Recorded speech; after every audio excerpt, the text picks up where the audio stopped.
ओम श्री साईराम मु श्री कृष्णचंद्र शतपथी। प्रिय दर्शक बंधु मो चैनल को आपण मान स्वागत जनाऊँगी। प्रिय दर्शक बंधु आज जानिबा गणेश चतुर्थी रे आपणक राशि अनुसार यही उपचार करंतु धन समृद्धि और चाकरी मिलता है।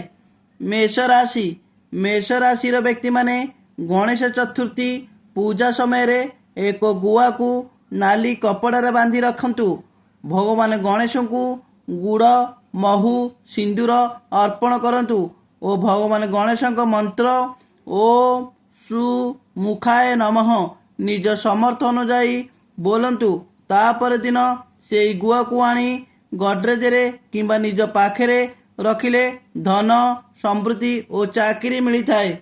वृष राशि व्यक्ति माने गणेश चतुर्थी पूजा समय रे निज नाम और गोत्र रे 4टी नड़िया और हलदिया मिठा अर्पण करंतु और भगवान गणेश मंत्र ओम एक दंताय नमः निज समर्थ अनुजाई बोलिले वृष राशि व्यक्ति मानकर धन समृद्धि और चाकरी मिलता है। मिथुन राशि व्यक्ति माने गणेश चतुर्थी पूजा समय रे दुब को निज नाम और गोत्र रे भगवान गणेश मस्तक लगाइबे और लड़ू और मुग डाली अर्पण करंतु और भगवान गणेश मंत्र ओम कपिलाय नमः निज समर्थन जाई बोलिले तापर दिन से दुब को आनी निज पाखे किंबा गडरेज रखिले धन समृद्धि और चाकरी मिलता है।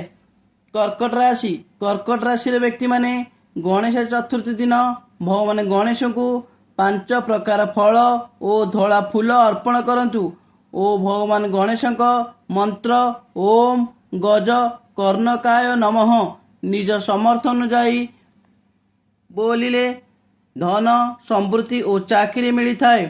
सिंह राशि व्यक्ति माने गणेश चतुर्थी दिन भगवान गणेश को लाल फूल सिंदूर और मोदक अर्पण करंतु और भगवान गणेश मंत्र ओम लंबोदराय नमः निज समर्थन जय बोलिले धन समृद्धि और चाकरी मिलता है।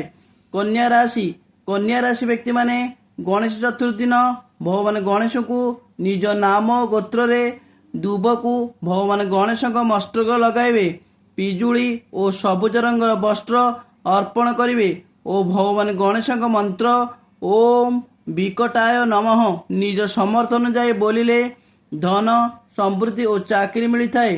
तुला राशि व्यक्ति माने गणेश चतुर्थी दिन भगवान गणेश को 5टी नड़िया धला फूल और शुद्ध गाई घिओरे दीप को निज नाम और गोत्र रे अर्पण करिवे और भगवान गणेश मंत्र ओम विघ्न नाशाय नमः निज समर्थन जाए बोलिले धन समृद्धि और चाकरी मिलता है।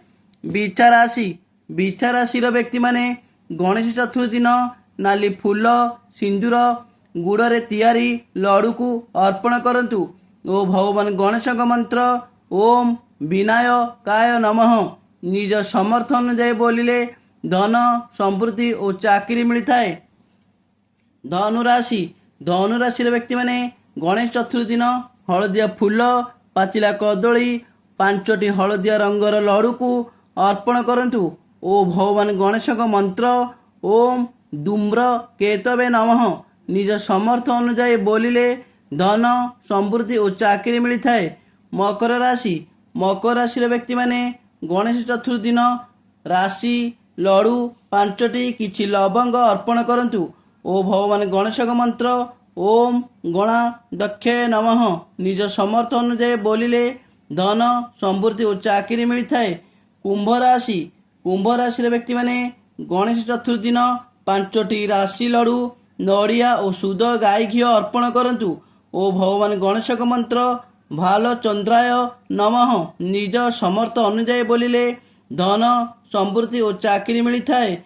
मीन राशि व्यक्ति माने गणेश चतुर्थी दिन हलदिया फूल पाचिला कदली हलदिया वस्त्र और 5टी हलदिया रंगर लड़ू अर्पण करंतु ओ भगवान गणेश मंत्र ओम गजा ननाय नमः बोलिले ଧନ ସମୃଦ୍ଧି ଓ ଚାକିରି ମିଳିଥାଏ। ଜୟ ଜଗନ୍ନାଥ। ପ୍ରିୟ ଦର୍ଶକ ବନ୍ଧୁ, ଯଦି ମୋ ଭିଡ଼ିଓଟି ଆପଣମାନଙ୍କୁ ଭଲ ଲାଗୁଥାଏ ତେବେ ଭିଡ଼ିଓରେ ଲାଇକ୍ ଦେବେ, କମେଣ୍ଟ କରିବେ ଏବଂ ଭିଡ଼ିଓଟିକୁ ସେୟାର କରିଦେବେ। ଆଉ ଚ୍ୟାନେଲଟିକୁ ସବସ୍କ୍ରାଇବ୍ କରିବାକୁ ଭୁଲିବେ ନାହିଁ। ଜୟ ଜଗନ୍ନାଥ।